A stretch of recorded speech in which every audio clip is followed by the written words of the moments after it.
बड़ी खबर है उत्तराखंड के धर्मनगरी हरिद्वार के शिवालिक नगर से। संतों का अपमान नहीं सहन करेगा शिवसेना। खबर हरिद्वार से है, जहां आपको बताते चले कि शिवसेना की बैठक में उत्तराखंड को सनातन धर्म संतों को सनातन का ताज कहते हुए देवेंद्र प्रजापति ने बताया कि हरिद्वार धर्मनगरी की सनातनियों हिंदुत्व का है, संतों का है, जहां के संतों का अपमान बिल्कुल सहन नहीं किया जाएगा। वहीं बताया कि शिवसेना संतों के लिए, हिंदुत्व के लिए कुछ भी करने को तैयार रहेंगे। आने वाले समय में भी शिवसेना हिंदुत्व को और संतों के लिए आगे आता रहेगा और कुंभ क्षेत्र में जो मांस मदिरा खुलेआम बिक रहा है उस पर अंकुश लगाया जाए। ज्ञापन सीएम धामी को भी लिखित में भी भेजा जा चुका है। प्रजापति द्वारा बताया गया हरिद्वार एक ऐसा क्षेत्र है जहां से हिंदुत्व और संत सनातनियों का जन्म होता है। ऐसे पावन भारत माता को प्रणाम। शिवसेना हर क्षेत्र में अपना परचम लहराएगा। अगर आप काम करते हैं, ये वो जिलाध्यक्ष नहीं है जिन्हें मंच चाहिए, ये वो जिलाध्यक्ष है।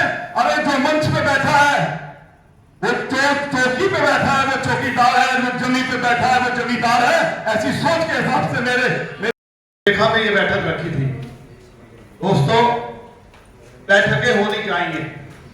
हमारे नूतन भाई विशाल भाई, हमारे उपाध्याय जी मुकेश भाई, सब अपने बहुत पुराने मित्र हैं।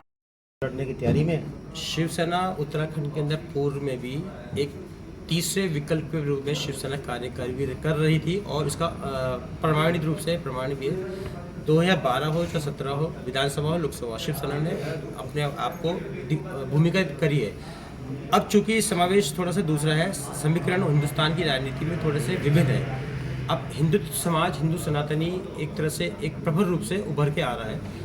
तो आज की तारीख में मैं कहूँगा उत्तराखंड एक देवभूमि के रूप में एक प्रतिबिंब है, एक देवभूमि का प्रतिबिंब है। और चूँकि हिंदुस्तान की, उत्तराखंड की जो डेमोग्राफी है आप देख रहे हैं, कहीं ना कहीं विचलित हो रही है।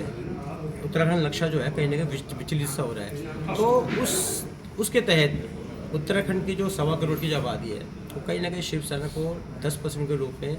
देखिए, आप बिल्कुल सही कह रहे हैं। बहुत सारी खबरें इस तरीके की आती हैं, बड़ा दुख होता है, आघात होता है। लेकिन क्या है कि ये चीजें जो चलती हुई सरकार है, हिंदूवादी सरकार, जो हिंदुओं के नाम पर सरकार बनी हुई सरकार है, उनको इन सब चीजों के विषय में सोचना चाहिए। संत हमारे सिर का ताज है, सनातन धर्म की ताकत है संत। अगर संतों के साथ इस तरीके से होगा तो वो उसकी शर्मिंदगी वाली बात है। और मैं समझता हूं कि शिवसेना जिस तरीके से उत्तराखंड के अंदर मजबूती से काम कर रही है, युवाएं, महिलाएं, बुजुर्ग सब शिवसेना के साथ जुड़ रहे हैं, तो आने वाले समय में ये काम, क्योंकि आप देखते हैं ये काम शिवसेना का ही है।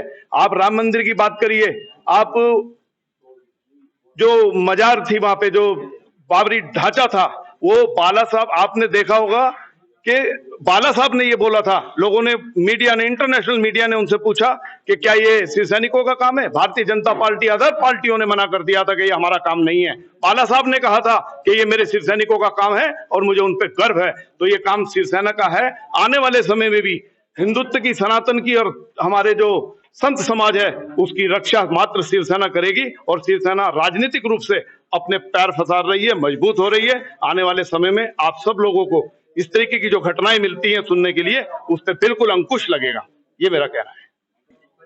आपकी बहुत अच्छा सवाल है। अभी 15 दिन पहले मैंने मुख्यमंत्री को एक लेटर दिया है और उनको ये आगाह किया है कि आप इस पे तत्काल प्रभाव से अंकुश लगाइए। अगर आपका कुंभ क्षेत्र आपका 8 किलोमीटर, आपने कुंभ क्षेत्र का दायरा बढ़ा दिया है, तो ये जो गंदगी है इसको भी दूर जानी चाहिए। हरिद्वार के अंदर जिस आस्था से पूरे हिंदुस्तान का, पूरे वर्ल्ड के जो लोग आते हैं और वो मांस को, मछली को और जिस तरीके की ये चीजें हैं, शराब और आपको देखते हैं, वो उस पे कहीं ना कहीं हिंदुत्व पे कुठाराघात होता है। मैं इस चीज पे कागजी रूप से कार्रवाई कर रहा हूं और बहुत जल्दी इसका भी आपको निर्णय निकलेगा कि कुंभ क्षेत्र से इन सब चीजों को दूर कराया जाएगा। हाई कोर्ट का वेद जी, आप देख रहे हैं सब मिली भगत चल रही है। पैसा दे करके, सारी चीजें पैसा दे करके हो रही हैं। आपके मंच के, आपके मीडिया के माध्यम से मैं ये बात पूरे उत्तराखंड में कहना चाहता हूं, सब पैसे से चल रहा है। और लेकिन बहुत जल्दी एक SSTF यानी कि शिवसेना टाइगर फोर्स के नाम से एक मैं टीम गठन कर रहा हूं, और अगर जो बात से मानेगा तो बात से, नहीं तो उसको लात से समझाया जाएगा। इस तरीके की गंदगी पावन भूमि पे बिल्कुल नहीं चलेगी। अपडेट मीडिया के लिए हरिद्वार से वेद प्रकाश की रिपोर्ट।